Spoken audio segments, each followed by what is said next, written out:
رمضان کریم کی خصوصی افطار ٹرانسمیشن میں تمام دیکھنے والوں کو خوش آمدید کہتے ہیں۔ ابھی ہم بات کر رہے تھے کہ نفس کی ٹریننگ کیسے کی جائے، تو شاہ صاحب نے بہت سی عمدہ ٹپس بتائی بھی اور واقعات بھی بتائے کہ کس طرح کسی شخص کو نفس کی ٹریننگ دی جاتی تھی۔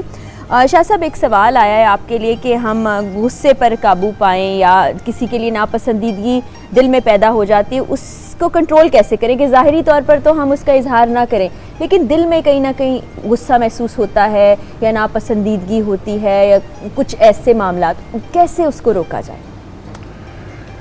کچھ چیزیں فطری ہیں، انسان کی فطرت میں غصہ بھی ہے جی، اور ایک لحاظ سے غصہ ضروری یوں ہے کہ انسان کی حفاظت کے لیے بڑا ضروری ہے۔ کچھ چیزیں جبلت میں ہیں انسان کی، تو ان چیزوں کو ہم ٹیم تو کر سکتے ہیں، چینج نہیں کر سکتے، فطرت بدلتی نہیں ہے۔ مسلمان کے لیے تھوڑا سا آسان ہے غصے کو قابو پا لینا، کہ ہم اگر اپنے آپ کو یہ یاد دلاتے رہیں کہ ہم جس ہستی صلی اللہ علیہ وسلم کے امتی ہیں، جی، آپ صلی اللہ علیہ وسلم کی سنت کیا تھی، تو اپنے آپ کو آدمی یہ سیلف سجیشن کے ذریعے بتائے کہ میں اسی سنت پہ عمل کروں گا، اس کی برکت سے ہی غصہ ختم ہو جائے گا۔ اسی طرح جب ہم کسی انسان سے ملتے ہیں، اس کی کچھ چیزیں اچھی لگیں گی، کچھ بری لگ جاتی ہیں، بعض اوقات وہ چیزیں جو ہمیں ہرٹ کر رہی ہوتی ہیں وہ زیادہ ہو جاتی ہیں، تو ہم ان صاحب سے چڑھنے لگتے ہیں یا دور بھاگتے ہیں۔ اپنے آپ کو اگر ہم یہ یاد دلائیں کہ یہ بھی میری طرح کا انسان ہے، اس کو بھی رب نے تخلیق کیا ہے، میں بھی انسان ہوں، میری بھی ہزار خامیاں ہیں میرے اندر، اگر لوگ مجھے میری ان خامیوں کے ساتھ قبول کیے ہوئے ہیں تو میں اس ایک آدمی کو اس کی خامیوں کے ساتھ قبول کیوں نہیں کر سکتا؟ تو یہ سیلف سجیشن کے ذریعے سے اپنے اوپر جبر کرنے سے انسان کو تعلیم مل جاتی ہے، انسان ادھر کو نہیں جاتا۔ وقتی طور پر ایسے جذبات محسوس کرنا اور بعد میں ان کو دل سے نکال دینا، یہ ٹھیک ہے؟ نہیں، وقتی طور پہ بھی آنے ہی نہیں دینا چاہیے۔ جب انسان پریکٹس کرتا ہے، کچھ عرصے کے بعد اس کے اندر ایک ایسی سیلف کریکشن ڈیوائس آ جاتی ہے کہ وہ آٹومیٹیکلی یہ چیزیں کریکٹ ہوتی چلی جاتی ہیں، اس کو ایفرٹ نہیں کرنا پڑتی۔ صحیح۔ تو صرف بات ہے پریکٹس کرنے کی، کہ پریکٹس کر لی جائے۔ ٹھیک ہے، اب ہم نے نفس پر قابو پا لیا، اس سے ہم چاہتے ہیں کہ رب شناسی کی طرف چلے جائیں، یہ کیسے ہو پائے گا؟ دیکھیے، انسان کو قرآن نے غور و فکر کی دعوت دی ہے، لیکن وہ غور و فکر اللہ کی ذات کے مطابق کے لیے نہیں ہے۔ اللہ کی ذات پر غور و فکر کرنے سے سوائے اس کے کہ ہم مخبوط الحواس ہو جائیں، حواس اپنے کھو بیٹھیں، اور کچھ حاصل نہیں ہوگا، کہ وہ اتنی بلند ہستی ہے کہ وہاں تک نہ انسانی عقل جاتی ہے نہ انسانی علم جاتا ہے۔ البتہ ہم خدا کی قدرت پر غور و فکر کر سکتے ہیں، اور جب ہم رب کی قدرت پر غور کریں گے تو اس سے ہمیں علم آنا شروع ہو جائے گا، ہم پر مختلف نقطے کھلنا شروع ہو جائیں گے، اور ان نقطوں پر جو غور کرتے جائیں گے، ہر نقطے کے اندر سے مزید نقطے نکلتے آئیں گے، اور یوں انسان کے علم میں اور اس کی عقل میں اضافہ ہوتا ہے۔ بالکل، ہم تو الحمدللہ مسلمان ہیں، مسلمان گھرانوں میں پیدا ہوئے، ہمارے ایمان کا حصہ توحید ہے، لیکن ایک غیر مسلم ہے جو چاہتا ہے رب کو پہچانے، وہ اس عمل سے کیسے گزر کے رب تک پہنچے؟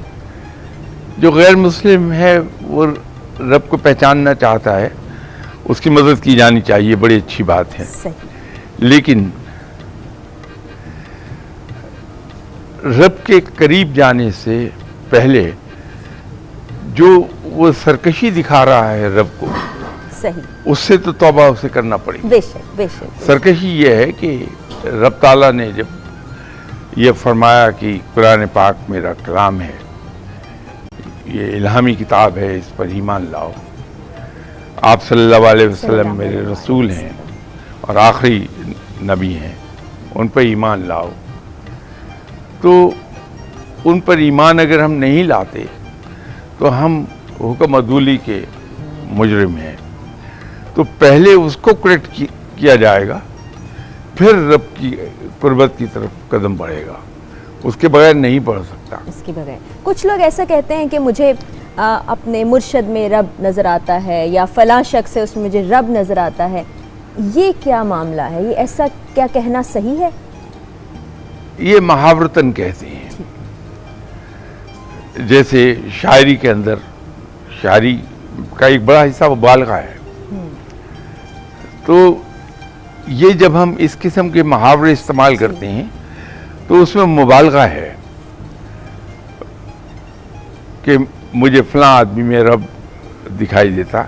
کہنے کا اس کا مقصد یہ ہے کہ وہ بہت نیک آدمی ہے، صحیح، بڑا خدا ترس آدمی ہے، خلق خدا سے پیار کرنے والا آدمی ہے، وہ محاورتاً یہ کہہ دیا جاتا ہے، ورنہ اس کا مطلب وہ نہیں ہے، معاذ اللہ۔ اچھا ٹھیک، اس ایسا کہہ دینا صرف ہم محاورے کی حد تک لے لیں۔ اب یہ اللہ تعالیٰ بھی کہتے ہیں جو رب کا ہو گیا رب اس کا ہو گیا، لوگ بھی کہتے ہیں کہ آپ رب کے ہو جائیں رب آپ کا ہو جائے گا، تو یہ سٹیج کب آتی ہے، کہاں آتی ہے، اور یہ کیا ہوتی ہے؟ یہ اصل میں سٹیج بڑی ایڈوانس سٹیج ہے، بندگی کی سٹیج ہے یہ، کہ جب انسان بندگی کے مقام پر چلا جاتا ہے تو وہ اپنا آپ، اپنے ارادے، اپنی خواہشات، اپنے آرام کو، اپنی ضروریات کو سب رب کے ارادوں کے ماتحت کر دیتا ہے، جس کو ہم اپنی زبان میں اردو میں یہ کہتے ہیں کہ اس نے تو اپنا آپ رب کے حوالے کر دیا۔ تو جب اس مقام پر آتا ہے کہ وہ اپنے ارادوں کو مٹا دیتا ہے، اپنے خواہشات کو مٹا دیتا ہے، اپنی ضروریات سے بیگانہ ہوتا ہے کہ میرا آقا اوپر بیٹھا ہے، وہ مجھے لک آفٹر کرے گا، بے شک، تو یہ وہ مقام ہے بندگی کا۔ واہ، اس مقام کو حاصل کرنے کے لیے اور رب شناسی کے لیے اجتماعی طور پر ہم کچھ، انفرادی طور پر تو بتایا آپ نے، اجتماعی طور پر کوئی ایسا سسٹم ہو سکتا ہے کہ پوری سوسائٹی، پورا معاشرہ اس جانب لگ جائے اور رب تک پہنچ جائے؟ یہ بڑا ایک مشکل مرحلہ ہے جس کی بات آپ نے کی ہے۔ مسئلہ یہ ہے کہ معاشرہ بنتا ہے افراد سے، اور افراد کی اکائی ہے فرد،